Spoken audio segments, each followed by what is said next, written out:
en el cosmos, también tenemos que reconocer que el movimiento es individualizado de los elementos cósmicos. Por eso es que la Tierra está así y 26.000 años otras después acá. Entonces no es métrico y absoluto. Entonces tenemos que regresar a la pita con ayuda tecnológica, pero no olvidar la pita, porque sube y baja de la Tierra, en los derrumbes, etc. Entonces ya no es tan exacto. Es que se derrumbó, bueno, pongamos un margen de error de 3 metros, entonces ya no es exacto. Que el río se amplió y entonces pongamos otro margen de error, entonces no es exacto. Hay exactitud ahí. Regresemos a la lógica anterior. No es retroceso, es comprender que el otro también tiene conocimiento. Entonces, regresando, medimos el tiempo y las culturas miden el tiempo.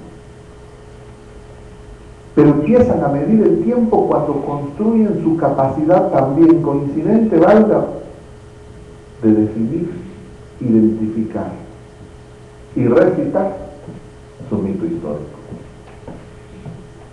La relación de hechos reales con la capacidad de ficción de la sociedad. Todos lo hemos hecho. Desde la profundidad de la convicción y la egolatría de los judíos hasta la resistencia de los mayas en el Chilam Balam de Popu. Los seres humanos necesitamos y hemos necesitado definir y responder al porqué de las cosas, responder al de dónde vengo, a dónde voy y quién soy, como un mito histórico. Y no soy irreverente ante lo religioso, pero es el mito histórico. Y el mito histórico me dice que nací de Eva y de Adán. Y el mito histórico me dice que Balam Kitse, Balam Akak, Mahuk Kutam, Eir Balam, fueron los primeros 4 hombres hechos de maíz.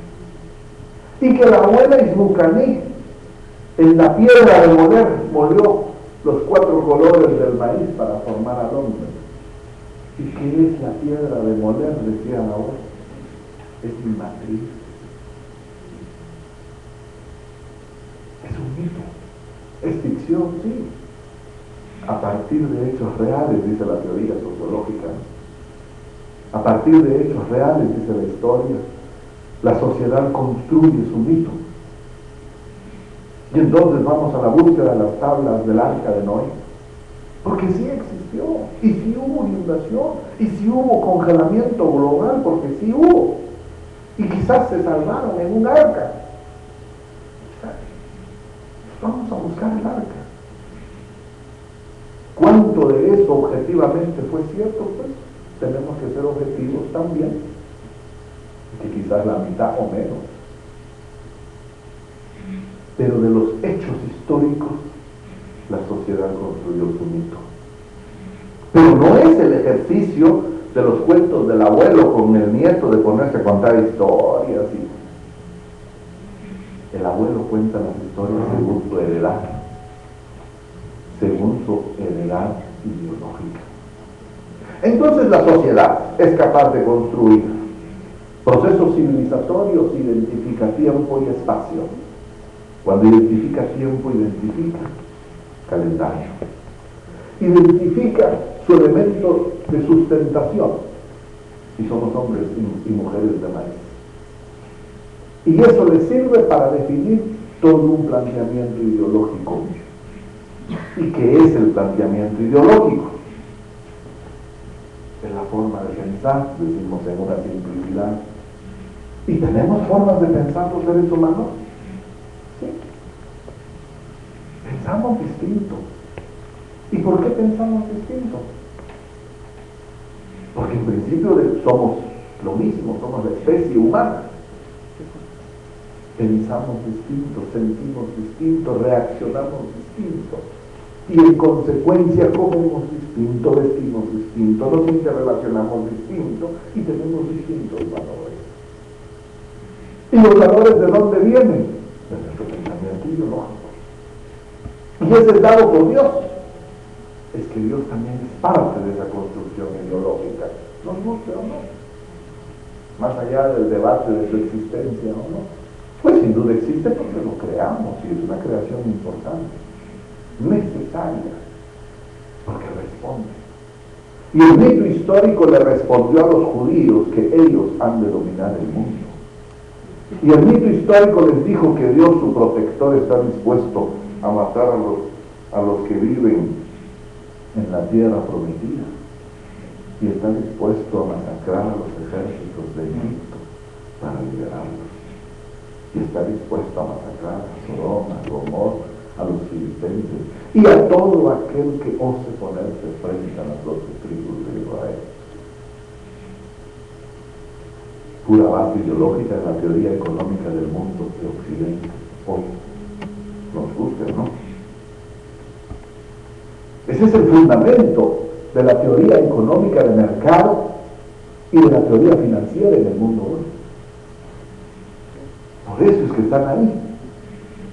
Porque a pesar de que 6 millones perdieron la vida en la Segunda Guerra Mundial, su resistencia y su capacidad de abrazar el mito histórico y de pensar que efectivamente había un Dios, y un Dios de los ejércitos que vence a los ejércitos enemigos, los ubicó en el pedestal donde están hoy, decidiendo en política internacional, en economía y en mercado.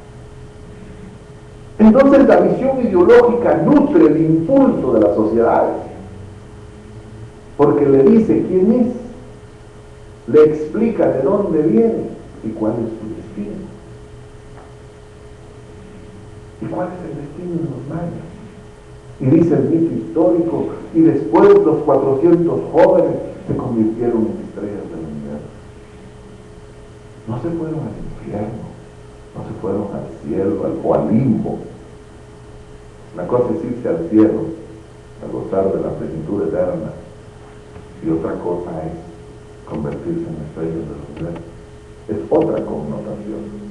Entonces el mito histórico nos explica cuáles son esos fundamentos y el contenido de esas preguntas y respuestas históricas. Decía el maestro García Morente en Argentina, en Tucumán, decía: la insaciable necesidad del hombre de develar sus eternos enigmas siguen siendo enigmas, pero su insaciable necesidad de develar sus eternos enigmas define su visión ideológica, que no es la misma en Oriente con los chinos y no es la misma con los pueblos tribales en África, y tampoco es la misma en Occidente con su origen griego y helénico, y por supuesto no es la misma en el lado del continente llamado americano. ¿Y por qué no es la misma? Porque cuando se respondieron a la pregunta de quién soy, a dónde voy y de dónde vengo, tuvieron que identificar los otros elementos de coexistencia en ese planteamiento ideológico. Y resulta que soy parte de un todo. Y al ser parte de un todo, no hubo una patrística de San Agustín, ni un idealismo platónico para generar jerarquías. Valga. Hoy todos sabemos en el análisis de la patrística de San Agustín y la escolástica de Santo Tomás cómo se clasifica el ser. Hombre blanco, con inteligencia dada por Dios.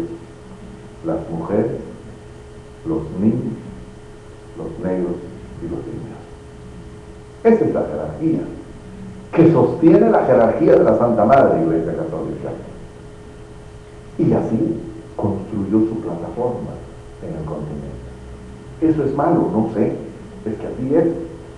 Puede que no lo sea, que es bueno o malo, para muchos es un valor que se proyecta en nuestra cotidianidad.